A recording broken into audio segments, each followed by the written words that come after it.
अस्सलाम वालेकुम जी। फ़ियाज़ रामे आप लोगों से मुखातिब है और उम्मीद है आप सब लोग खैरियत से होंगे। बात करेंगे सीमा हैदर केस के हवाले से और मोमिन मलिक साहब के हवाले से। मोमिन मलिक साहब जो कि जब से इस केस में आए हैं उन्होंने एपी सिंह और दीगर पार्टी की नींदें उड़ा के रख दी हैं और जीना हराम कर दिया है तमाम सीमा हैदर के सपोर्टर्स का। और अभी तक उन्होंने कोई प्रैक्टिकली लीगली कोई बड़ा स्टेप अभी कोर्ट में जाकर नहीं लिया, लेकिन उनकी तैयारी देखकर ही जो मुखालफिन हैं उनके होश उड़ चुके हैं। और नज़र ये आ रहा है कि एपी सिंह साहब जो कि बहुत बहुत बड़े दावे करते थे अब इस केस से पीछे हटते हुए नज़र आ रहे हैं। मोमिन मलिक साहब का रोज़ाना 2 से 3 मिनट का वीडियो आता है, जो कि 2 से 3 मिनट का वीडियो 2-3 दिन की नींद ख़राब करने के लिए काफ़ी होता है। और वो बिल्कुल जला कर रख देता है, 2 मिनट का वीडियो बर्बाद करके रख देता है सीमा हैदर को और एपी सिंह को। और ऐसा ही कुछ आज हुआ। आज मोमिन मलिक साहब ने एक वीडियो में एक्सप्लेन किया जो बात हम बहुत अरसे से करते आ रहे हैं कि what is the criteria of obtaining nationality, या कोई भी आप किस तरह से नागरिकता हिंदुस्तानी शहरियत हासिल कर सकते हैं। उसमें सबसे बड़ी बात उन्होंने ये बताई कि मैंने भी सिटीज़नशिप एक्ट के तहत आप लोगों को बताया था और कॉन्स्टिट्यूशन ऑफ इंडिया का सेक्शन 5 से 11 लेख तक का भी जिक्र किया था। इससे पहले भी हम आपको बताते रहे, फिर फॉरेनर एक्ट और इन सारे कवानीन की रोशनी में सबसे बड़ी बात तो ये है कि इलीगल इमिग्रेंट्स के लिए कोई सिटीज़न नहीं है।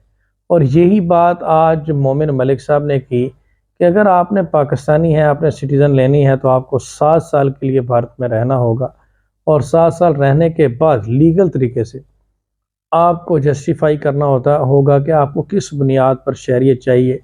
फिर भारतीय सरकार को रहम आए या देखे तो वो उसके ऊपर कर सकती है। सीमा हैदर 3 से 4 तरह के जो शहरियत लेने के तरीक़ाकार हैं उनमें से किसी के ऊपर भी फॉल नहीं करती।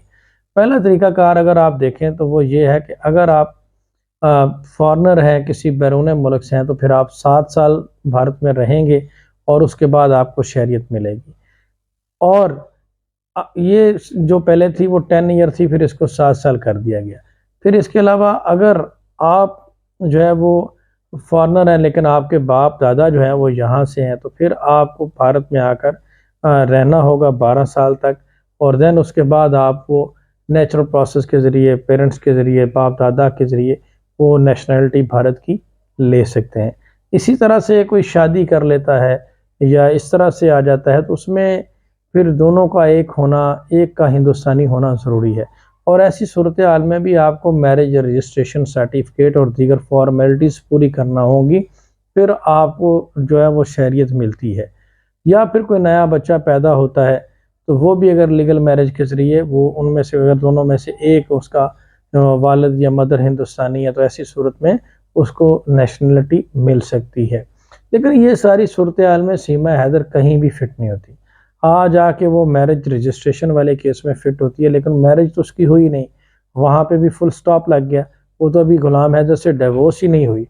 तो ऐसी सूरत हाल में तो मोमिन मलिक साहब ने ये वीडियो बनाकर बिल्कुल ही इनका बेड़ा गर्क कर दिया है और इनको एक्सपोज़ करके रख दिया। और जो बची-खुची उम्मीद थी, जो मीडिया की नज़र में थोड़ी बहुत फेस सेविंग थी, उसमें भी इनको बर्बाद करके रख दिया है। और उन्होंने बता दिया कि एक शख्स जिसके ऊपर क्रिमिनल कार्रवाई है वो पहले उसको क्लियर करेगा, अपने ऊपर तमाम तर एलिगेशन जो है वो क्लियर करेगा, देन उसको शहरियत मिलेगी। इस तरह से अगर भारत नेशनैलिटी देना शुरू कर दे लोगों को तो भारत तो फिर गुंडों और क्रिमिनल लोगों की अमाजगाह बन जाएगा। तो ऐसा बिल्कुल भी मुमकिन नहीं है। हम डे 1 से ये बात करते आए हैं कि सीमा हैदर का केस अदनान समी, अक्षय कुमार, दीपिका पादुकोण से डिफरेंट है। अक्षय कुमार भी कनेडियन सिटीज़न है, उनको नेशनलिटी उनके काम की बेस पर मिली और वो लीगली उस मुल्क में आए और 7-8 साल तक रहे। देन उसके बाद उन्होंने काम किया, उसके बाद उनको नेशनलिटी मिली। अभी तो सीमा हैदर ये नहीं जस्टिफाई कर पाई कि वो किस तरीके से भारत में दाखिल हुई। बहरहाल अभी बहुत सारी चीज़ें इंटरोगेट इस हवाले से हो रही हैं और नए से नए इंकशाफात सामने आते जा रहे हैं। इंशाल्लाह मैं आप लोगों को सिटीज़नशिप एक्ट और कॉन्स्टिट्यूशन ऑफ इंडिया और इस सारी चीज़ों के हवाले से जो नेशनलिटी का मुकम्मल तरीक़ाकार होता है उस पर मैंने पहले भी वीडियो बनाई थी और मैं दोबारा जो है वो अप टू डेट जो चीज़ें हैं उसके साथ एक चीज़ को अपलोड करूँगा इस वीडियो को। और मोमिन मलिक साहब ने जो बात की बिल्कुल कानून और आइन के मुताबिक की, और जबकि कॉन्स्टिट्यूशन बेसिक एक स्ट्रक्चर है वो ही कहता है, उसने जब बार लगा दिया कि there is no space for illegal immigrants, तो बात ख़त्म होगी। देन कोई भी उसके अलावा कोई कानून जो है वो ना उसको कर सकता है। सिटीज़नशिप देना तो बहुत दूर की बात है, ये जेल से ही बच जाए तो बड़ी बात है। आज भी भारतीय कोर्ट में उत्तर प्रदेश की एक अदालत ने उज़्बेकिस्तान की एक लेडी को 2 साल जेल की सज़ा दी है। वो इसी तरह से गैर कानूनी तौर पर इलीगल डॉक्यूमेंट्स के ऊपर, फॉर्ज एंड फैब्रिकेटेड डॉक्यूमेंट्स के ऊपर भारत में दाखिल हुई थी और उसको 2 साल की सज़ा हो गई। अब ये खातून मुझे बताएं कि कैसे बचेगी, किसी सूरत स्पेस नहीं है।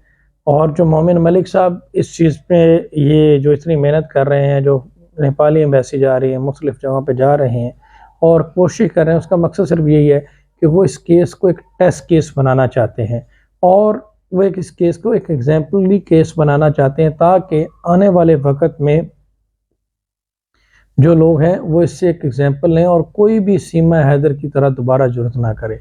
तो मैं इसमें ये कहूँगा कि AP सिंह साहब हैं, उन्होंने भारतीय अवाम को तो पिछले 7-8 महीने में जी भर के चूना लगाया ही लगाया है। भारतीय अवाम को और जितने भी लोग इस केस के साथ जुड़े हुए थे उनको अपने पर्सनल बेनिफिट के लिए चूना लगाया ही लगाया, लेकिन साथ ही साथ उन्होंने सीमा हैदर को भी चूना लगा दिया। सीमा हैदर को उन्होंने किस तरह से चूना लगाया, उसको कहा कि मैं उसका वकील हूँ, लेकिन प्रैक्टिकली वो उसके वकील ही नहीं है।